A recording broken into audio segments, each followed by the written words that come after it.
وایي چې پیغمبر صلی الله علیه وسلم پسې څه کسان رالو او هغوی بیعت کو د پیغمبر صلی الله علیه وسلم سره، لس کسان، لس واحد. نو د 9 سره یې بیعت وکړو او د دې یو سره یې ونه کړو. خلکو یې د الله پیغمبره د 9 سره دې بیعت وکړو، دا یو دې پرېښو، د ده په غاړه کې تعویز پروت دی، ځکه ورسره بیعت نه کړو. چا چې تعویز په غاړه کړو د شرک وکړو.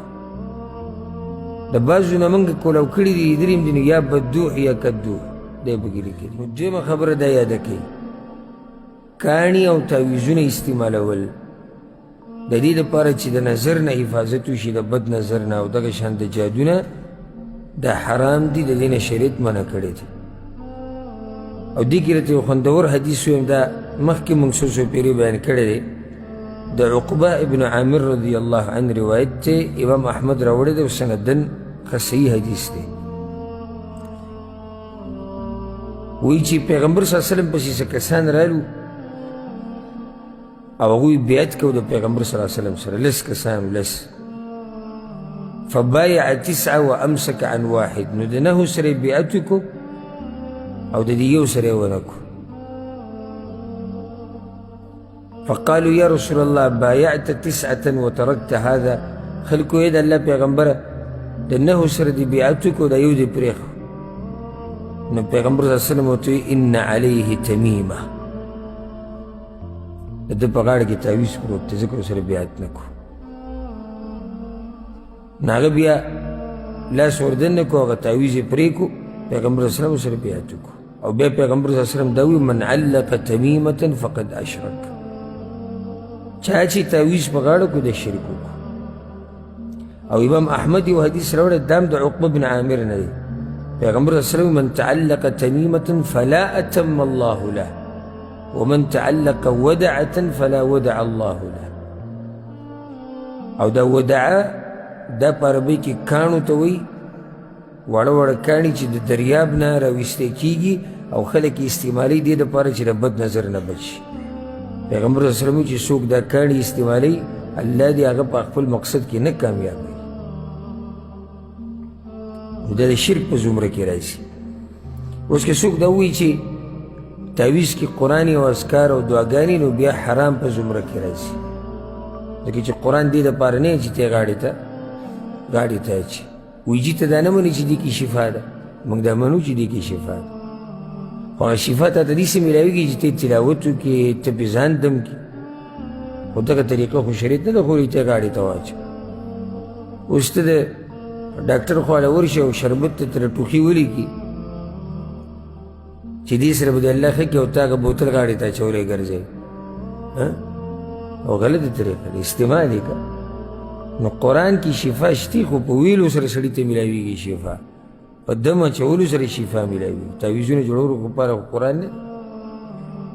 او هر چې دغه دي دا اوتې بوتې چې پکې لیکلي، نو دغه خو حرام او د شرک په زمره کې هم راتلی شي چې کله پکې شرکي الفاظ.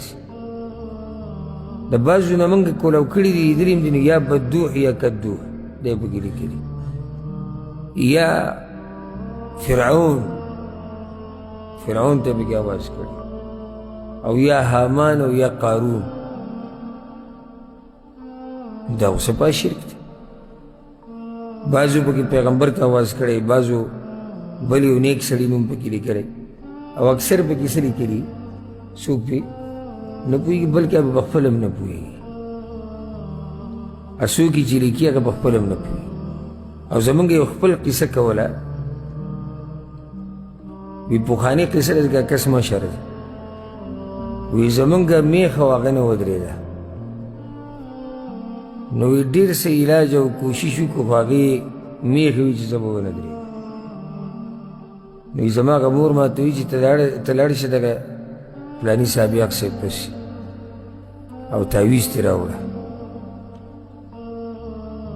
وی ما وخندل چې دا تعویزونه مویزونه نشته. وی ما ته وایي چې راوړه ستا پکې څه کار دی.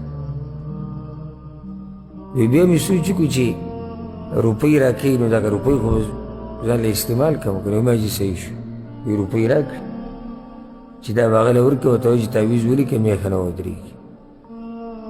وی زه لاړم، بس یو پاڼې مې راواغېستې، پای کې مې کرښې داسې وویستې، او به مې هغه په یو ځای کې په کپړه کې بند کو ښکلی بخۍ مې کو رام وړم چې تعویذ سابق صاحب لیکلی هغې چې هغه مېخې ته ور واچوم مېخه ودرېده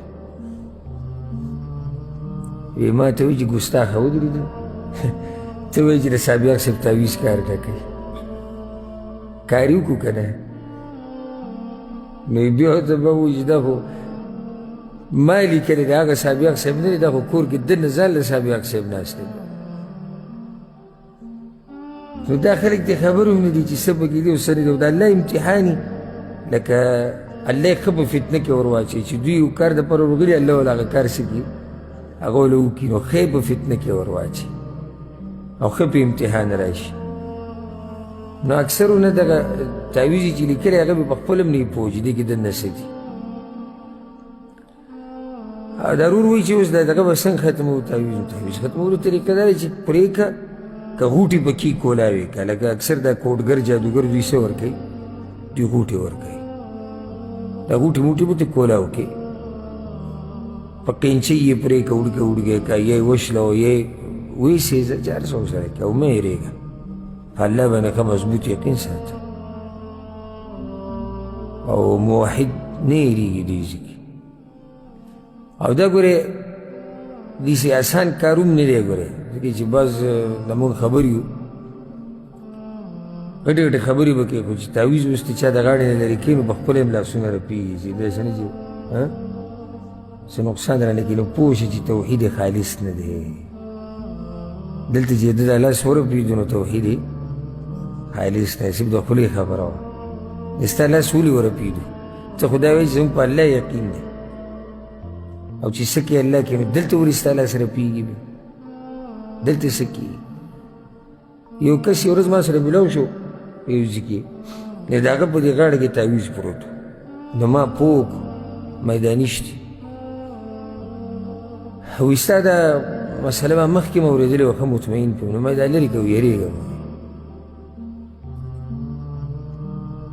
ما ته وي د لرې کولو مې څو پیرې کوشش کړی خو یېرېږم خو هغه ته بیا هم ګناه نه و ځکه چې نوی د دې جاخونې چې راوځي نو دا کیسې به کي نو ما ته را دې خوښ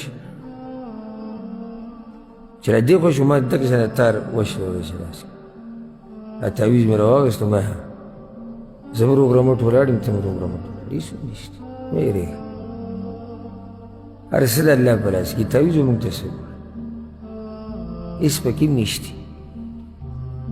نو بیا به دا تپوسنې شروع شي اوس دې سره څه وکړو او دا څنګه لکه دې سره څه وکړو کولاوي که او دغه کاغذ راواله که دغې پکې لیکلي ده منتر یو غزارې کړي ویشله او غزارې قرآني ایتونه پکې ویسېږه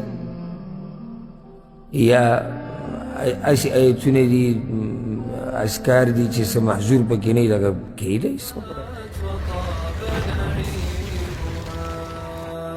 فنعيمها باق وليس